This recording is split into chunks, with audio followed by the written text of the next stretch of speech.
Here we are back together again, friends, for another episode of the Juicebox Podcast.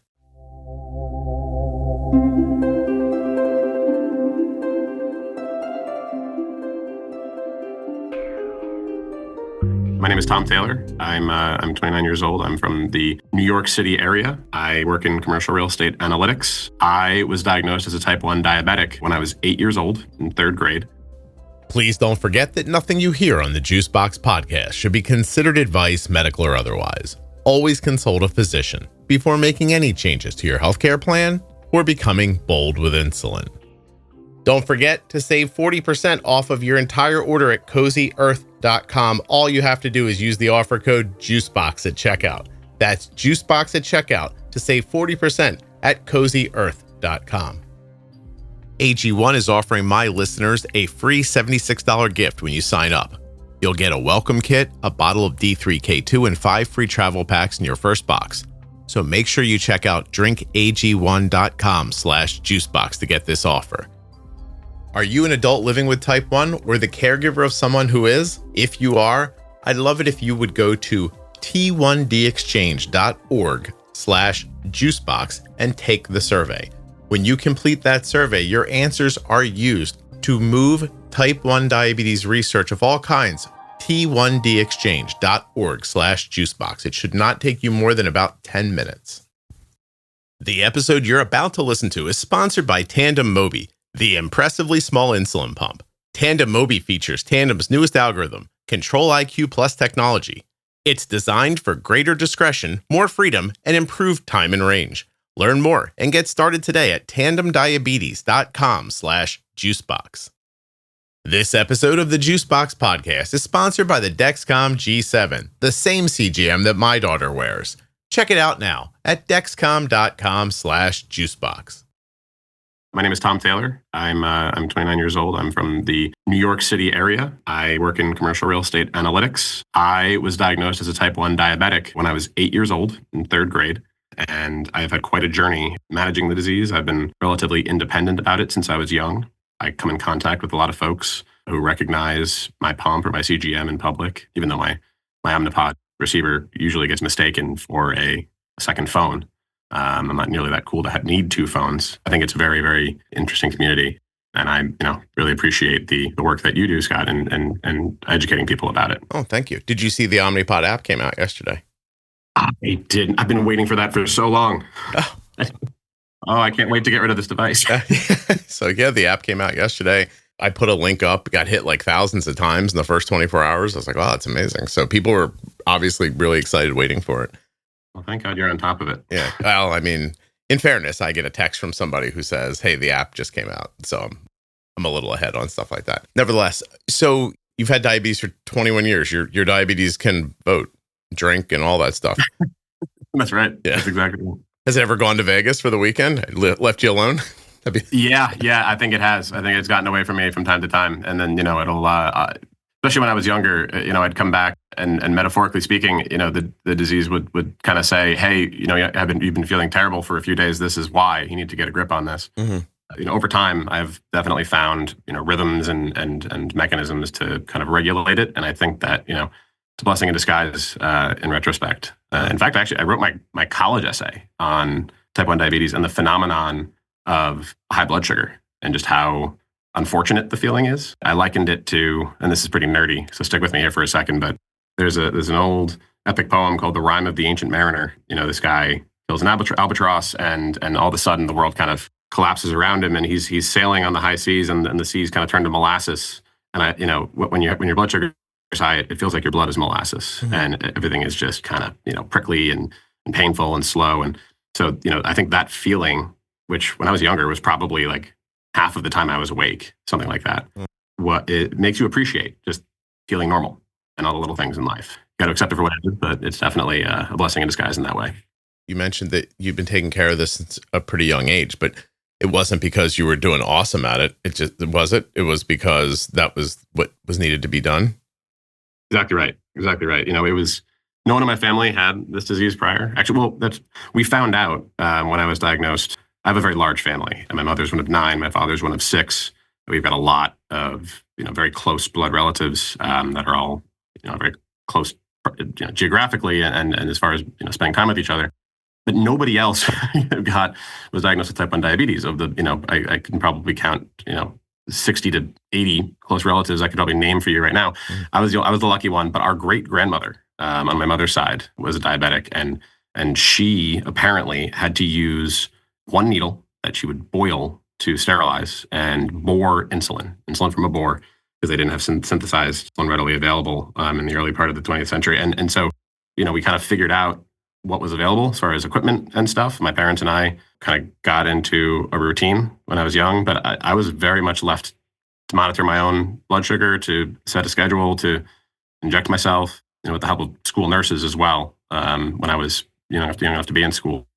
Basically, I think the kind of epochs of time for me in managing, type 1 was when I was younger in elementary school. I was diagnosed in 3rd grade. School nurses were a big part of the regulation, because that was the time I was away from my parents, and I would have to, go to the school nurse, as you probably hear about all the time, and check my blood sugar and take insulin ahead of lunch and whatnot. So they were very, integral in establishing some structure there for me and having some accountability, which I think is important for a young kid dealing with the disease. And I think there's a fine line, frankly, between accountability and, oversight, kind of taking away that sense of internal accountability for a kid. So I think that, I was very fortunate to have some great school nurses when I was young that really made me accountable to managing the disease myself, but also, giving me oversight and checking in to make sure that I had the help I needed to.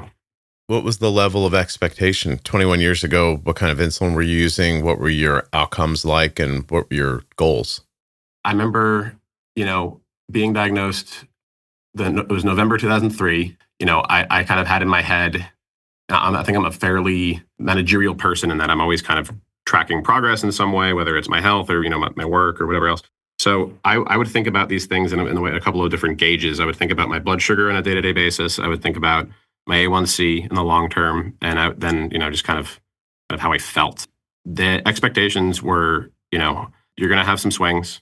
In retrospect, I kind of wish that the knowledge, I think, that is kind of widely disseminated now about how food affects you and what cycles we have, immediately after eating, how much pre-bolusing can help due to CGMs, that wasn't really in my consciousness yet. So it was kind of like, all right, well, you're going to eat, you're going to then take a shot, you're going to feel probably pretty bad for a while, but then it'll come down.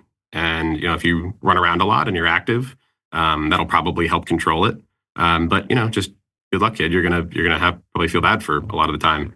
But before I was diagnosed, so, who knows exactly how long it was that I was diabetic before, we realized it.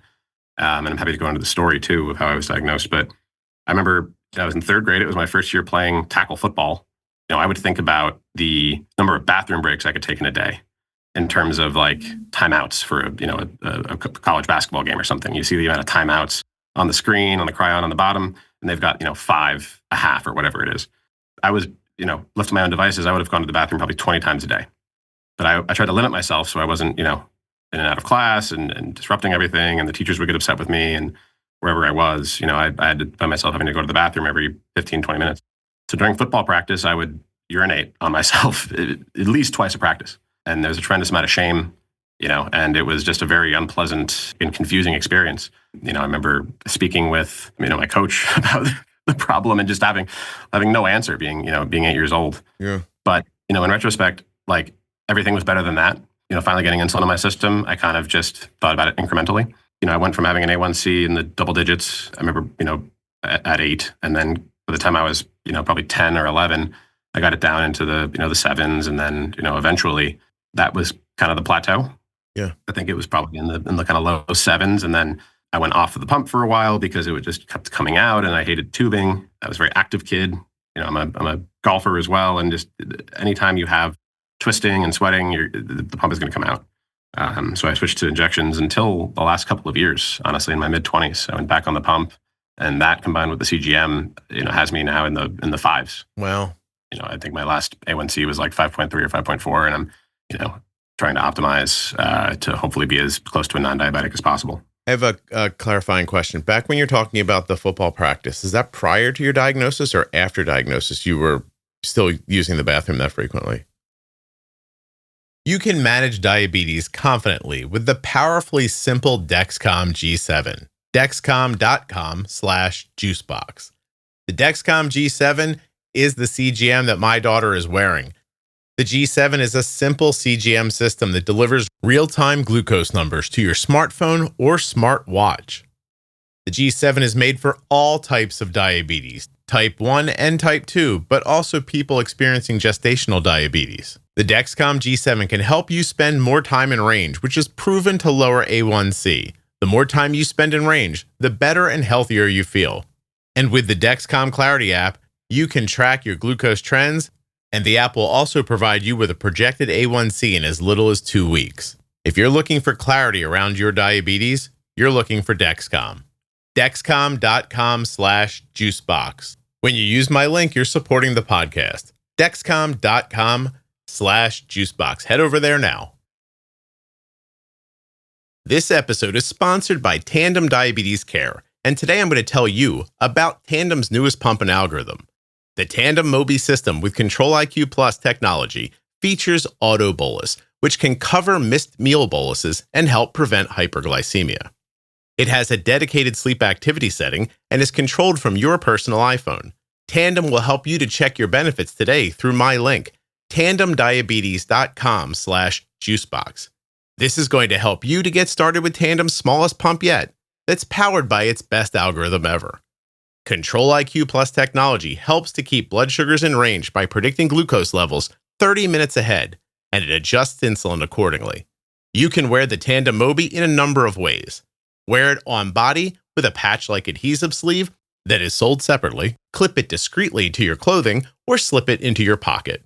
Head now to my link, tandemdiabetes.com/juicebox to check out your benefits and get started today. Definitely prior. Definitely prior. Okay. I remember I was diagnosed November 7th, 2003, which was, toward the latter part of the football season, but, I had most of it already. And I go, basically I had a doctor's appointment. I had a regular checkup with our pediatrician that day, that November. They, tested my blood sugar as part of that. It's 350 or so. We go to the hospital, to Greenwich Hospital in Connecticut, and I stayed for the weekend. And I remember just when I finally got an insulin drip and the tremendous relief that I felt. I didn't realize, what the cause was from my horrible just kind of state of existence for the prior several months. But yeah, going forward, that was not a problem anymore. Okay. Other autoimmune in your family besides type 1? Not that I'm aware of. No. There's some thyroid stuff, but yeah, nothing really. This is a kind of a lone wolf. But there is thyroid. People have hypothyroidism or Hashimoto's. I believe so, yeah. And, not to pry too much into their lives, but I know that there is definitely, some metabolic, dysfunction going on. But, and you know what? I have this suspicion that a lot more people are diabetic than are actually diagnosed. But no, I was the lucky one out of, a few dozen family members. Wow. You feel like there are people that have diabetes type 1 that don't know in your family? Or what do you? Maybe not in my family specifically, but it's kind of strange how much it's come up that I'll have a friend say, I've got this crazy brain fog, and I'm just I'm out of it, and I'm going to the bathroom a lot, and I'm always like, okay, well there's a clue. Mm-hmm. We should look into this. And I'm also one. I always keep extra Lancets on me for my backup meter, and I'm always testing people's blood sugar. Tom's like, I'll get you. Don't hold on a second. We'll figure out what's happening right now. I always offer. And when I was a kid, have you ever found one? Have you ever unearthed a diagnosis? Thankfully, no. I guess for better or worse, I wouldn't want to, unnecessarily bring anybody into this. But, I just, maybe it's my, whatever, just seeking misery loves company. But I do think that at some point I will probably find somebody is just suffering day in, day out unnecessarily, who could be helped by, just the regular course of type 1 treatment. Obviously, type 2 is proliferating, as a mild tangent. I do also have this pet cause that I think we should probably come up with a new name for type 1 diabetes. I know there's juvenile, there's, diabetes mellitus, but I just think that there's a lot of association that people have with type 1 and type 2 diabetes that is really not, helpful for the public consciousness. And, I don't know if it affects research dollars or anything like that, progress toward a cure. But I think that their disease is enough that separately that hopefully one day we can call it something different, and it would maybe lead to better understanding. I'm always interested because I find that some people have that feeling and some people don't. Like, but what do you think the confusion is? Because I know nobody understands type 1 diabetes versus type 2 diabetes out in the general, in the general world. They don't know this diabetes to them. Yeah. But once you understand what it is, like once you have it, type 1, you know the difference. And of course. Why does it matter to you if other people don't? I think there's two realms to it. One, having had this since I was a kid and having it, it's not, I don't think it's a main feature of my identity, but it's definitely part of my identity. There's definitely some judgment and some shame, whether or not people realize they're doing it. I think a lot of people do these things without intending to, Sure. I think so too. Explicit, but I think that a lot of people hear, you say you have diabetes and they're like, oh yeah, you've got the fat disease, or you were irresponsible or you don't take care of yourself. And it's like, well, no, I've got the genetic one actually. Right. and so whether that is even true or not, it doesn't matter to you, right? Like you don't want to be you're looking to have one less thing on your head. And if they're looking at you thinking, oh, you have diabetes, this is a thing you had a choice in and you did it. And you would just like it if they understood it was a thing that happened to you. Yeah. And maybe that's, a victim mentality. And I don't know, maybe it's not productive. And I've gotten over a lot of the resentment that I had just with this, luck of the draw. Mm-hmm. Obviously I couldn't control it. And I guess, part of me, just my, animal brain wants people to know like, hey, this was just an unfortunate draw that I got and it wasn't my fault. And I've largely gotten over that. It doesn't really, keep me up at night, but I do think it would be productive, for the discourse, just maybe just for me, but to have a different kind of label, because I do think that the way that the diseases work too, I explain it very simply. I just say, look, my autoimmune system thought that my pancreas and the islet cells producing insulin were a foreign, invader and shut it down. And so it's more of an autoimmune disorder than diabetes, which is insulin resistance type 2, which is a function of this kind of avalanche effect, snowball rolling downhill of more insulin having less effect. Due to numerous causes, but oftentimes due to a level of body mass that is. So, well, first of all, the first part, I completely agree with you. And I understand why you would want, in a world where everybody misunderstands why type 2 diabetes exists almost, like you just don't want people looking at you and going like, you did a thing to yourself. Like, all right, I got enough going on here. I don't need that. I also think it's interesting. There's a study recently, and I did it on I forget, it's been in an episode, so I'm going to get some of the numbers wrong, but they did a study with GLP medication and people who were pre-diabetic. So people who were, looked like they were on their way to type 2. Mm-hmm. And they put these people all on a GLP medication, and something crazy, like in the mid 90% of them are no longer pre-diabetic. Wow. My thought is, like, I know some people take in more calories than they need, and I know some people's activity level is lower, but I also think that a lot of it is genetic as well, because we're all basically out here eating the same food. And to say that, like, the impact it had on one person versus the other person, like one person's lucky enough to not have insulin resistance and the other one does, I don't know that anybody's out there making, like, there are some people who are eating great. I'm not saying that, but I'm saying of all the people that are out there who are just eating everyday foods that are available to them that they can afford, some of them get type 2 diabetes, some of them don't.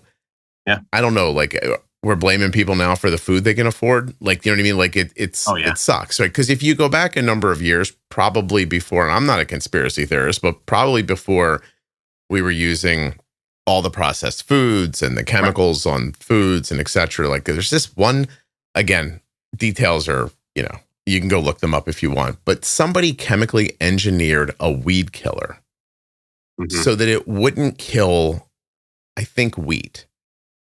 Yeah. You can basically just drop it all over a field of something that you're growing, and everything dies except the thing you're growing, because they genetically, I don't know how they do it, but they make that poison so that it won't attack the thing that you mean to be growing. Yeah. You're still spraying it on the food, right? Right. Before we did that, I mean, I'm assuming if we go back to before things like that happen, you're going to see much less insulin resistance, type 2 diabetes, autoimmune issues, inflammation type stuff, people saying I can't eat, my stomach hurts, like that stuff. So, I mean, if this is how the food's made, I wish people could say, it looks like we're caught in a thing here. You know what I mean? Like I don't think you can blame one person or the other, but you also can't fight that fight as a type 1. You're just looking to not have people point fingers at you, whether they're right or wrong about what they're saying. You're looking for them to just leave you the hell alone. And it all makes sense to me. Yeah. You make a great point. And I do have a lot of, I think we're very aligned on the root causes of a lot of this stuff. As a type 1, I think, again, one of the blessings is the part of the disease that is most dangerous for me, I can also, have some degree of control over, right? I can manage my blood sugar. I try to be as efficient with insulin as I can. I try to maintain activity and not, cause a snowball effect of inflammation. I take medications. I was on Humalog and Lantus, and now I'm on, mostly Humalog, just, with my pump. Mm-hmm. But I can, make lifestyle changes, and I'm very fortunate to be able to mostly afford, to do what I want when it comes to food and eat whole foods and not rely on processed and fast foods. Talk about snowball effects and momentum.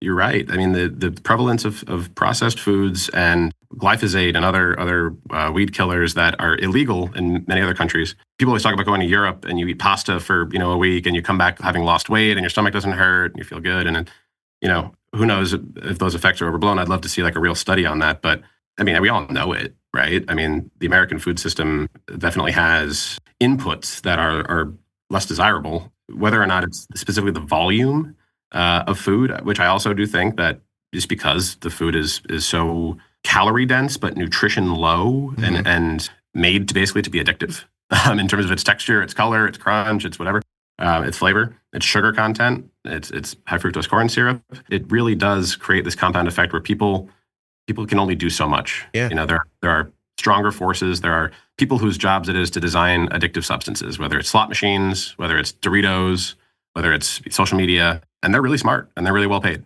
Yeah, no, they know how to do it. That's for sure. And it creates this cycle of inflammation where the insulin resistance is just inevitable. Again, there's no single solution to all this, but my answer in my life has been, the best I can to try to break those cycles. People have different methods for it. There's the I forget the name of it right now, but there's an index that basically says, how much food causes you to crave more food. It's carbs and the simplicity of carbs. Mm-hmm. And if you eat a very simple carbohydrate heavy diet with low protein, low fat, you're going to just crave that dopamine hit of more food and your body's not truly satiated. So I go high protein, high fiber, high healthy fats, low carb.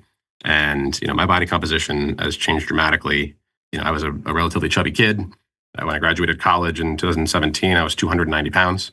Now I'm down in the low 200s, just, I think, largely because I reversed the effect, the momentum. Wow, good for you. You're 290? How tall are you? I was 290, yeah. I'm like between 6'1" and 6'2". Wow. So I was pretty rotund. There's I was always a bigger kid. When I was playing football, I had to wear an X on my helmet because I could only play line. Otherwise, I would have just fallen on some smaller kids and broken them. But, I was never small. But then, college, which is difficult to manage for any diabetic, definitely got a little out of control. And, I was definitely in a bad cycle of just eating and not exercising. And, alcohol doesn't help. And, being able to reverse that once I kind of got some resources, once I had my first job and could buy the food I wanted and whatever else, made a big difference. And it's just amazing how good you can feel every day when you put a lot of effort into deliberately crafting your body. So even though you can now afford to do these things, but still something has to motivate you because you also could have afforded to buy a pizza every day. So like what happened to you? I'm kind of going to your notes here. Like you're talking about a journey of struggle, resentment, self-pity. Like, why don't you walk me through that? And then let's get to where you are now. Totally. I think this is one of the things I love about your show is you get to the heart of the matter there. So yeah, as a kid, I definitely felt sorry for myself that I had this, disease. I had this befall me. Why me? It could have happened to anybody. And then that just kind of, I think I got better at it, but I never quite fixed the underlying issue. I went to a college where there were a lot of folks who had just a lot more resources than me. And so, I'm thinking here, why have I gotten such a bad break? Mm-hmm. And then you fall into a hole and you say, well, if I wasn't given what other folks were given as far as health, as far as, financial resources, as far as, guidance, what's the point? I'm never going to win. And I think that was a very destructive cycle for me. It really led to me not doing anything that I could have done in retrospect to make a little bit of a difference. And so it comes to a point where I am, 22 years old. I'm sitting in my parents' house because I, graduated college without a job. And, I'm not a very efficient person really in any way. And I remember sitting in a room in my parents' house without a job and just having a moment. And I don't know what it was. I'm not want to attribute it to any specific phenomenon, but I kind of said, all right, what are we going to do here? Here's the path that you're on. Doesn't seem like fun. So are we just going to kind of roll over? Are we going to become, just somebody who gets by? I think I'm better than that. And then that I think I'm better than that moment, I think is what was the spark. Mm-hmm. And it's not better than anybody else. I'm better than what I currently am. Yeah. Also, it's so interesting. It's not like you were starting in some horrible hole. You weren't as advantaged as some of the people you went to college with. I hear that. Listen, my son told me once when he went to college, he goes, I am the poorest person here. And so I think I understand what you're saying, right? But at the same time, if you look at the country as a whole, I'm not asking you exactly where you fall, but like you weren't poor.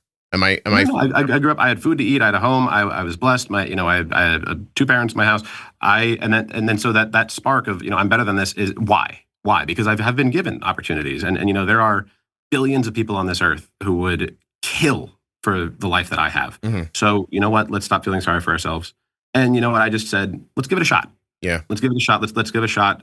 Trying to not be at war with the world and not feeling sorry for myself. Let's try to reverse it. And it's not as if everything changed that day or that minute. Sure. That spark, became flame, and maybe that's not the perfect metaphor because I guess it would be something like a forest fire. But, I turned it around and I said, hey, look, I'm going to try to make incremental progress here. I'm going to keep working at getting a job. I'm going to keep working I'm going to start working on my health, my physique. And, I found a friend of a friend who was a nutritionist and a personal trainer who was willing to, for a friends and family rate, help me out with a nutrition plan and a workout plan. I remember starting slow. It was probably the fall of 2017 after I'd graduated college. And it took me 3 or 4 months, but I lost 80 pounds. I worked out really for the first time in my life, other than playing sports as a kid. Right. I learned about food. I learned about, what makes my body feel good, what makes it doesn't, what makes it not feel good. And all that momentum just kind of built on itself. And I really do think that the way and I'm not treading new ground here. This is, millions of people have made statements publicly, but I just, you have to really believe it yourself. And then, the diabetes thing really fits into it because it's like diabetes is a momentum disease, type 1 especially. And if you do the little things right consistently, you're going to be fine. You're going to feel better. Build on it can compound. I understand what you're saying is that you're not saying anything magical the world's never heard before, but in your life, it was the first time you thought about it. Pretty much. It is new information. You know what I mean? Like, because I don't care what people can have their own opinions, obviously, but I look at other people and I think that we're born and, we say, oh, here's our kids. Like, we'll give them all the advantages that we can possibly afford to give them. And, the sky's the limit. And then you tell the kid the sky's the limit. The kid thinks the sky's the limit. Everything, like nothing's going to hold me back. And then when real life gets to you, when someone beats you out for a spot on a baseball team when you're 8, or when you graduate with a degree and you're like, no one's hiring me. Like, what's happening? Like, all of those things, they're speed bumps, right? And like you say, you keep going and you keep going and you get past them eventually. But the knowledge that that's possible, I don't know that we talk about that, right? Because everything sort of just happens for you as you're growing up. Like your parents pull you along from thing to thing and bail you out along the way. And then all of a sudden, this diabetes is on me. I've gained weight at school. I'm not getting a job. And it feels like it's sink or swim. Like, right. Like I gotta do something here. But some people don't feel that way. Like, no, totally. And I think you're right. And I think that knowledge was probably underlying that spark, right? I'd probably, ingested a lot of this, motivational talk or examples in my head and just, whatever it added up to, it eventually bubbled to the surface. And, look, I love my parents very much. They had their own struggles in life and we were actually on Medicaid for a large portion of my kind of teenage years. So getting insulin was tough sometimes and navigating the health insurance process, it kind of radicalized me on that. But coming to this personal philosophy, this kind of like outlook on life, where I wake up every day and I say, you know what, certain things are going to impede you. It's truly the biggest thing that makes a difference in getting over those things and building momentum forward is just that first moment. That first moment when, you get bad news, or whether, something doesn't go your way. And, the first pinch is like, that anxious, angry, negative feeling. If you can kind of accept that for what it is, process it, digest it, not hate it because it's never going to go away, but just digest it and then step over it. Yeah. And you can actually do something, and then also appreciate other people. I think everyone has a cross to bear. Like I said, I've dealt with my own struggles, and being on public assistance for health insurance made me appreciate, like, look, I respect people who can't do it, who have don't have help, aren't there yet, but they're not there yet. Yeah. And I think you have to think of life as a continuum, and you're never done. You're never tapped out, and you shouldn't be. And diabetes is just one realm for that. If your A1C is bad right now and you just feel bad and you don't see a way out, like, just accept that, process it, and then start over. I do think that everyone is at some point going to think, why me? Like, I'll be honest that maybe 6 days ago, for the very first time, probably since she was a little kid, like, Arden and I were talking about, like, personal, like, stuff about her. And she got upset, and she's like, I don't understand why this is happening to me. She's talking about a number of different things, but I think diabetes was mixed into it. How come, the things that are trying to feel like they're trying to stop me, like, I don't see them happening to other people all the time. And I just told her, I said, I think everybody generally gets something. Some people get more and some people get less, and it's pretty random. I just shared with her, I was like, look, for me, I just get up every day and I start over again.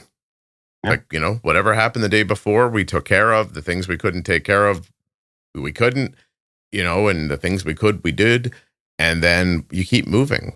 If you think backwards to something that was really horrible in your life a decade ago, that thing probably doesn't exist anymore. Yeah. And so the thing that's happening today won't exist at some point either.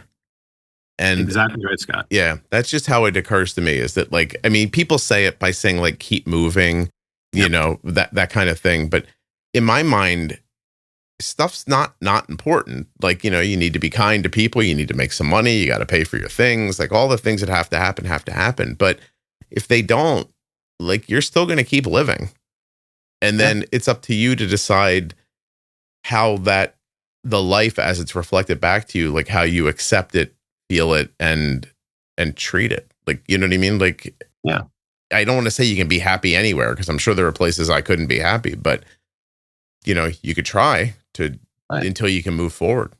Well, it's a couple of things that, and I'll build on that, because I think you make fantastic points. There's a lot of, you can borrow from different philosophies, right? But a lot of the philosophies I buy into most are kind of talk about thinking of life as something that's motion, that's movement. It's not, there's never a perfect moment, right? There's never a snapshot in time where everything is going to be perfect and everything's going to be good, and you're going to have this shining, perfect feeling, and no anxieties and no sadness and no loss.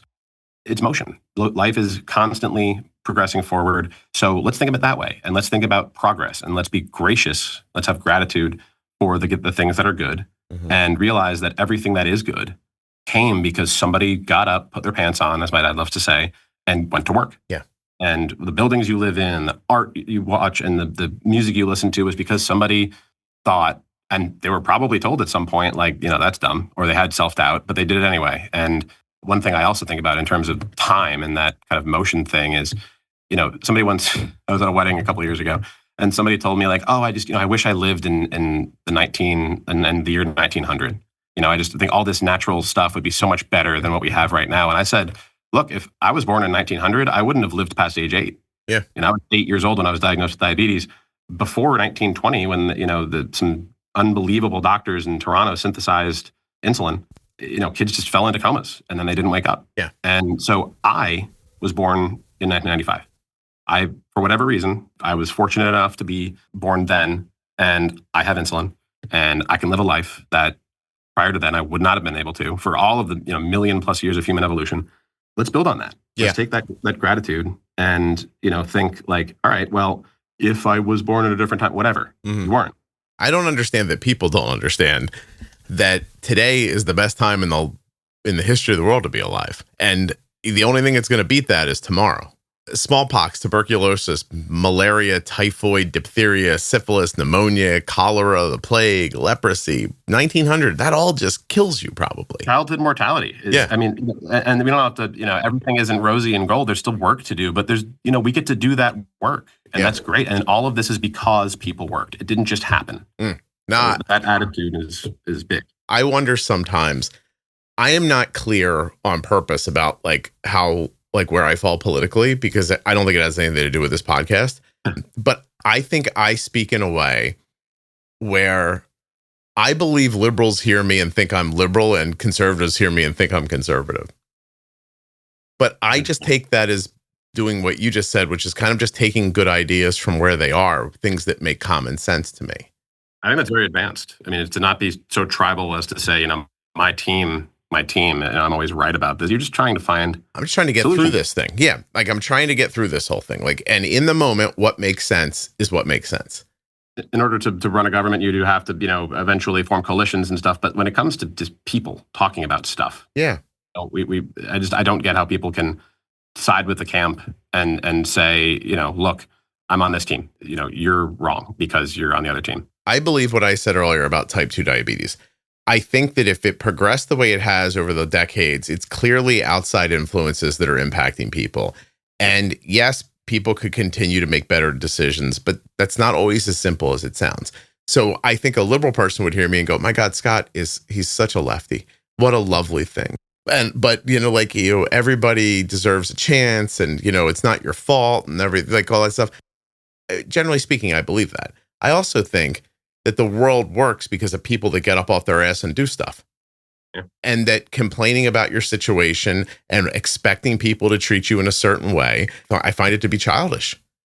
And so that's why if you ask me where I am politically, I'd say I'm probably nowhere politically. Do you know what I mean? I know people are insulted to say that you're in the center and you see both sides. Well, I'll pick a side. I'm I'm picking our side. You know what I mean? I'm picking your side. There's some people who have good ideas on all different kind of ideologies. You should try to soak them up as best you can. I just don't understand. And it's this time of year. And I mean, in fairness, the political cycle now runs 2.5 years. So it's 18 months after an election, it goes away and then it's back again pretty quickly. But I don't understand not wanting something enough to work for it. And I don't understand blaming somebody for being run over by a system or a world that is out of their control. And I think the key there is the out of your control. Because I, having been a kid, needed some help, needed some instruction, and needed to learn some lessons for myself. I do have a lot of sympathy for folks who've just taken it on the chin, man. I mean, life is a series of choices, and it's a series of inheritances, luck, whatever it is that you're getting. But neither are determinative. The choices are probably more determinative. But some people were born on third base and thought they had a triple. And some people keep swinging and missing, and they don't realize they're facing the wrong way. So it is, all I can take it is, and your head starts to swirl if you think about it all at once. But from my perspective, all I ever want to do is try to make people's days a little bit better. I try to smile at people. I try to say hi to people. And then if I'm fortunate enough to tell my story and, anything about my outlook on life, I think it's about trying to elucidate, cast light upon the real choices that you make every day. If you prioritize, there's also a sequential order of things you have to get in order in your life. I think that it's it's your physical body is very important in order to have order in your life. Then it's clean your room. It's get some sleep, find peace in your relationships. It's drop your resentments, be honest with yourself about things, and then be honest about what it is that you want. Do you want validation from your peers? Do you want praise? Do you want security? I think we all want those things a little bit. But I think just facing them head on is the first step. And like I said, the batter facing the wrong direction keeps swinging and missing. If you just turn them around and say, hey, look, the pitcher's over there. Now they got a shot. But a lot of people never get that shot. Yeah. No, and it's also can be very, very off-putting to continue to put effort into something and watch it fail over and over and over again. True. I get that. And your parents didn't point you in the right direction, and you're just beating your head against the, like you said, you're facing the wrong way. You're beating your head against the wall. They're just people too. And everyone's got to just take accountability at some point of their own life, do their best. And then we, who have a platform and, have kind of come to these realizations, we need to just do our best to tell people, the lessons we've learned and hope that they can do it themselves as well. Yeah, well, for sure. Listen, it doesn't change my life one way or the other if people listening are like, I'm going to try, or they don't. Like, I agree with you. I didn't know what you were going to talk about when you got on today. Now I know we're going to call this episode the Tao of Tom. Interesting to have the conversation and to let people listen and think, maybe I am putting my effort in the wrong place. You know what I mean? Like, because I'm not. One foot in front of the other, one foot in front of the other. And if you're a diabetic who was like me in my teens and 20s, who, was just like, this sucks. I was given a bad deck of cards. No one else has to deal with this. I'm playing life on hard mode. Totally. But you know what? That's going to be a great story when you figure it out, and you will have earned it when you feel good every day. And then that's something you can build on. I genuinely believe in that. Like, I think that nothing feels better than something like hard fought. Yeah. To be able to step back at the end and say to yourself, like, I started in a hole and I got out of that hole. And then I looked around, absorbed some sunshine, made some good decisions, made some bad decisions. I'm moving forward. Don't hold yourself up against other people. I just think that in the Kim Kardashian world of, like, watching rich people do rich things and thinking that's my goal, I don't think that's your goal. No, it's about, again, it comes back to that snapshot. It's like, you imagine what it's like to be insert celebrity here, insert famous, whatever, whoever your, lodestar is. And you think, oh, they must feel perfect all the time. They're beautiful, they're rich, they don't have any worries, they don't have the anxieties that I do. Yeah, they do. Mm-hmm. What is the one thing that every rich and famous person says is it's like, you think you get all this and it's going to make everything better, and it doesn't. My favorite public people are the ones who say, look, I have fears and anxieties just like you. It seems kind of condescending in a way and pedantic, but I think it is true.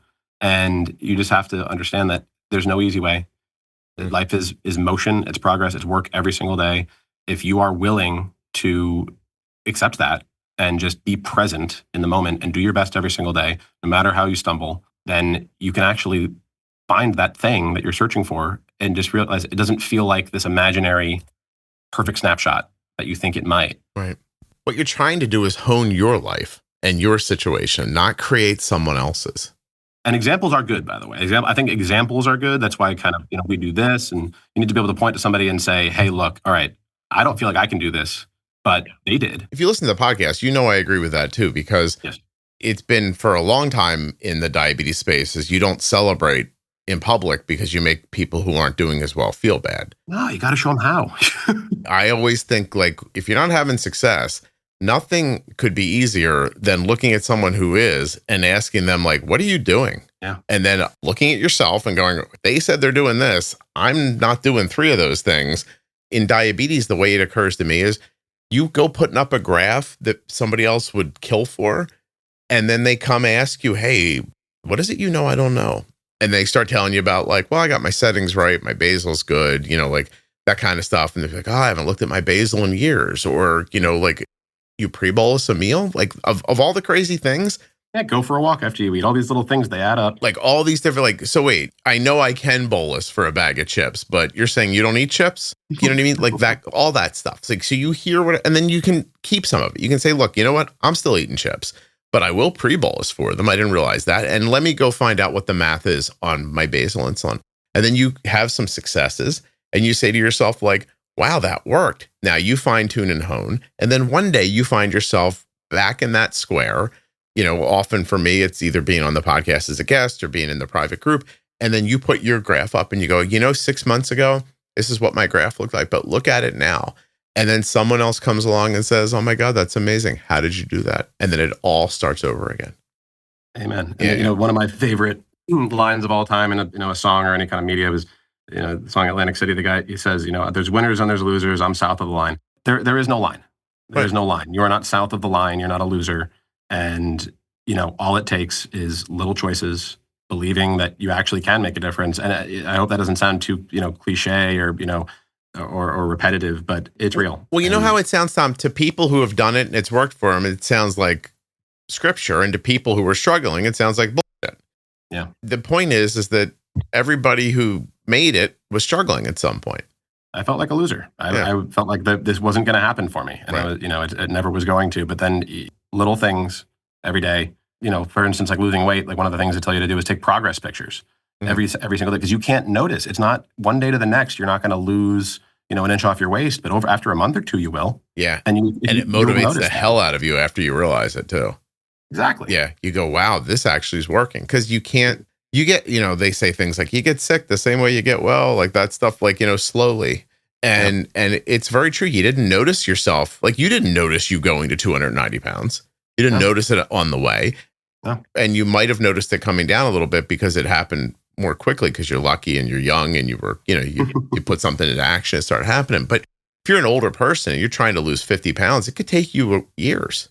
Yes, but it's worth it. Yeah. And you got to zoom out and say, I'd rather, if I'm 40 years old and I want to lose 50 pounds, yeah, it's going to take you 2 years, but you think about when you're 50 and you look back and you said, thank God I did that. And yeah, it took some time, but I've got a lot more time now on the back end because I did that. Yeah. And that earned feeling we're talking about is that. Losing weight, finding a job after college, or honing your diabetes care, in the end, they all work the same way. It's slow and steady, right? Like, again, I like checking in and saying, here's where I'm at. I can see progress. This is awesome. And give yourself some credit for it because you can get tired. I watch my son come out of college.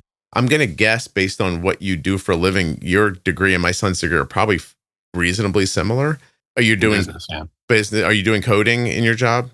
A little bit. Yeah. A little bit. Okay. Yeah. Writing, analysis, modeling, coding.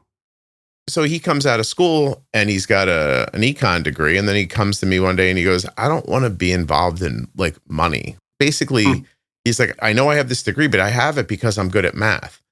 Like, not because I wanted to go get involved in finance. He's like, I don't want to do that. My son's had a couple of opportunities coming out of college that he's turned down for personal reasons that I was proud of him because they're not things I could have turned down when I was a kid. Right. And one of them was like somebody got him an interview at a place and he interviewed and he said, I don't want to work for a company like that. I'm not going to do that.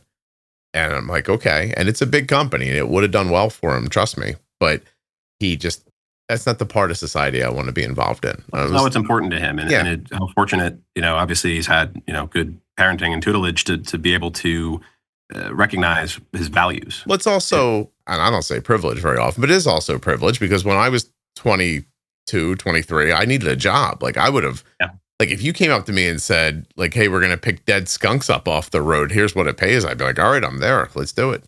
Yeah. My son might've been like, I'm going to hold out for something better. So he has the opportunity to hold out because of whatever, but he still made a choice for like a valid reason. He was trying to be a better citizen. Like that was really the answer. There's another job. Another job would have been great for him. And he said, Dad, I do not want to carry a gun. I can't take this seriously. And I was like, okay. I was like, well, then stop talking to them. But he was super interested in the rest of it. He just, that one piece of it, he's like, I don't want to do that. All this progress in life is about realizing what matters to you, whether it's your health, whether it's being around, whether it's feeling good, whether it's being a good citizen, and then figuring out what you can control about it and then doing those steps every day. You can do those things for your diabetes, though, is I think what Tom's saying. And what I'm obviously been saying for years. So, but you can't be mad. Like you can't hear this and go, oh, sure. It's easy for you. At some point it wasn't easy. Like I didn't know what the hell I was doing when Arden was younger. Like I actually heard a woman recently say, it helped me a lot to go back and listen to the beginning of the podcast to realize that Scott's been on a journey too. I came in so late. It was hard not to just look at him and go like, well, sure, you can do it because you're the guy from the thing. But she's like, and I realized he hasn't always been this person. And that really like meant a lot to her. She's like, I can grow too then. I think that's why humans love stories of journeys, right? Whether it's the Odyssey or whether it's, a person's life journey. Sure. It's like we all started somewhere. We have a path to take and we're all going to end up somewhere. And yeah, your journey, my journey, they're stories of figuring it out slowly but surely, having patience, and you can control your diabetes. It will not be a flip of a switch, but it is worth it to put in the time and when you zoom out on your life, that year, whatever it takes, will be minuscule and it'll be worth it. Yeah. What do you think you learned along the way that got you to where you are? I know you made a decision to do better for yourself, but once that decision was made, what are the steps that got you there? I think it was a relatively slow process at first, but like anything with inertia, there's a resistance to change, and then all of a sudden the change kind of, it has momentum in and of itself. I think the biggest things were those, realizing those values, and what I wanted to, you think about what makes me feel good, right? And you think about, some people think about their bank accounts, some people think about, how many friends they have, how many likes they get, whatever it is. You get these sources basically of dopamine. I thought, I really want to feel good. I just feel, I wake up and I feel bleh. I'm tired, I'm sluggish. I want to see what it's like to feel good. I would love to know what it's like to be fast, to be able to run quickly. So I started kind of searching. I asked friends what, they do, friends who were in shape. And eventually I connected with a friend of a friend who was this trainer and nutritionist. And, he said, I'll help you out. And so I got a plan, and we talked about my goals, and I said, I want to lose weight, and I want to get stronger and faster, and I want to feel good.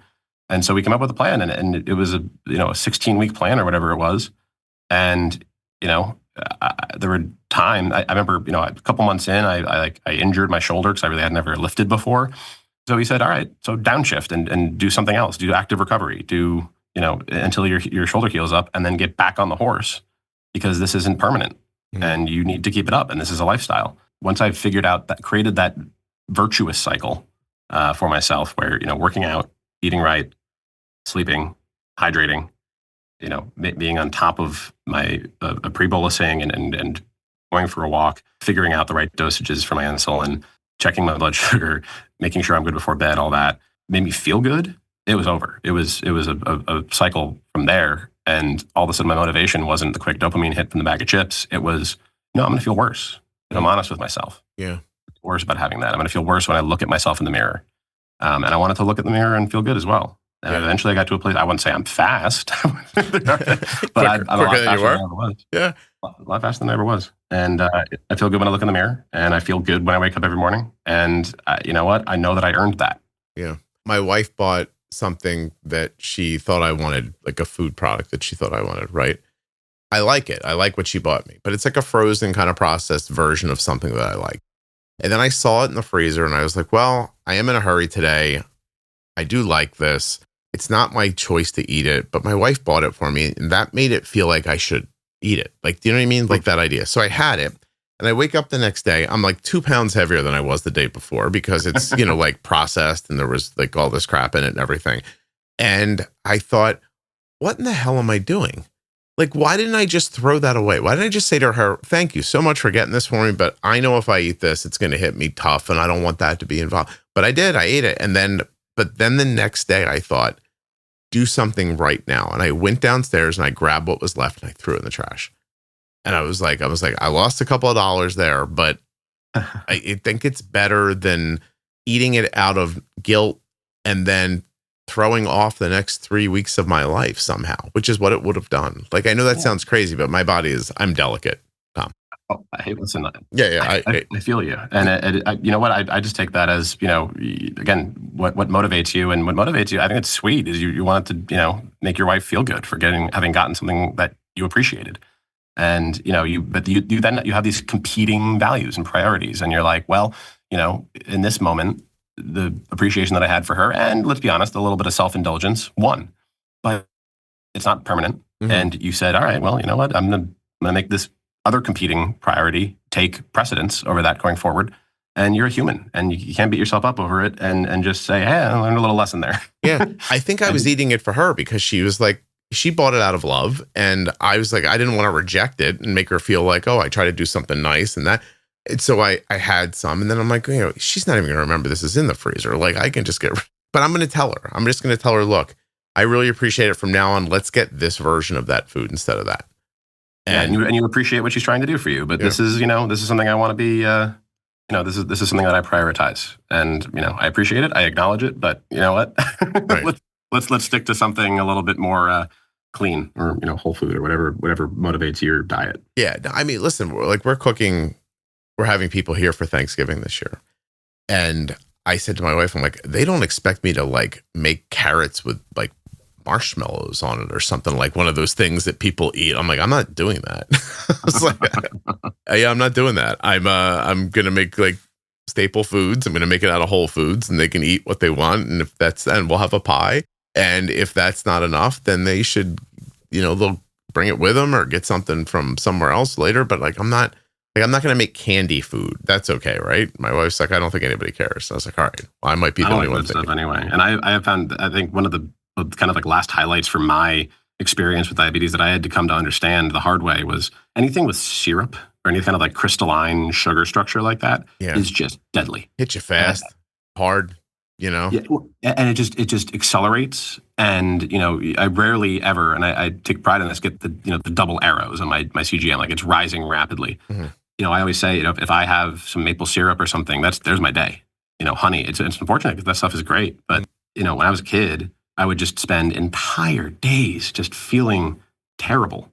High blood sugar is a very low, slow burning hell. That the syrup is, it's heinous. And the fact that high fructose corn syrup is in everything should motivate people as well to be just conscious of the ingredients they're putting in themselves. If it's a plastic packaged product, it's probably not what you want. Yeah. And just anything with syrup or high fructose corn syrup, whether or not you're a diabetic, it's going to cause inflammation. It's going to spike your blood sugar, and you're better off without it. You just don't realize how it throws you off.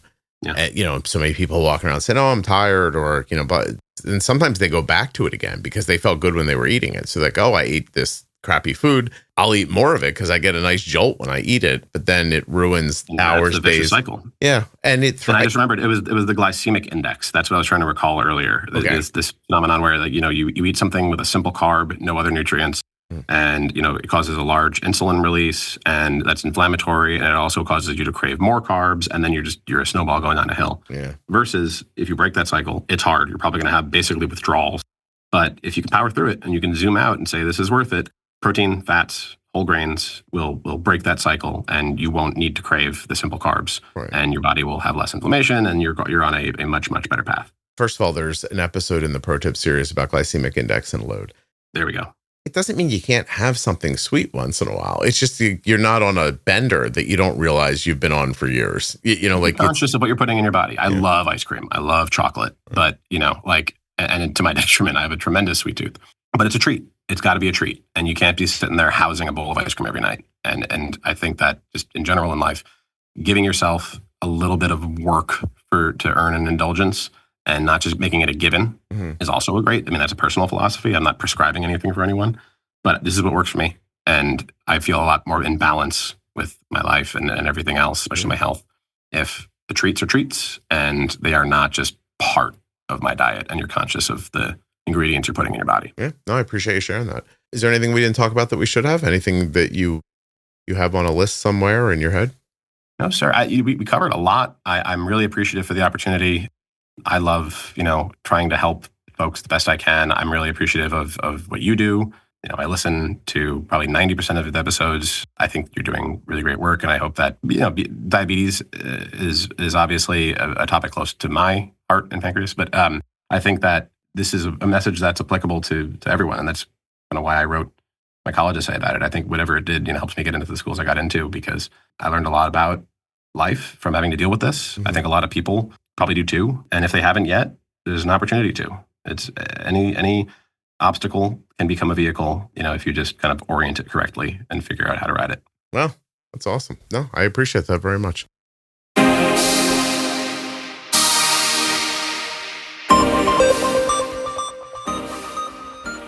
Today's episode is sponsored by the Tandem Mobi system with Control IQ Plus technology. If you are looking for the only system with auto bolus, multiple wear options, and full control from your personal iPhone, you're looking for Tandem's newest pump and algorithm. Use my link to support the podcast, tandemdiabetes.com/juicebox. Check it out. Today's episode of the Juicebox Podcast is sponsored by the Dexcom G7, and the Dexcom G7 warms up in just 30 minutes. Check it out now at dexcom.com/juicebox.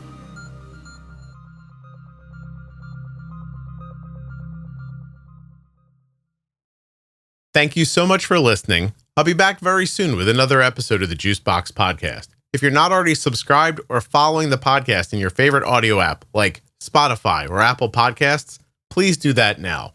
Seriously, Just to hit follow or subscribe will really help the show. If you go a little further in Apple Podcasts and set it up so that it downloads all new episodes, I'll be your best friend. And if you leave a 5-star review, I'll probably send you a Christmas card. Would you like a Christmas card? The Diabetes Variables series from the Juicebox Podcast goes over all the little things that affect your diabetes that you might not think about. From travel and exercise to hydration and even trampolines. Juiceboxpodcast.com. Go up in the menu and click on Diabetes Variables.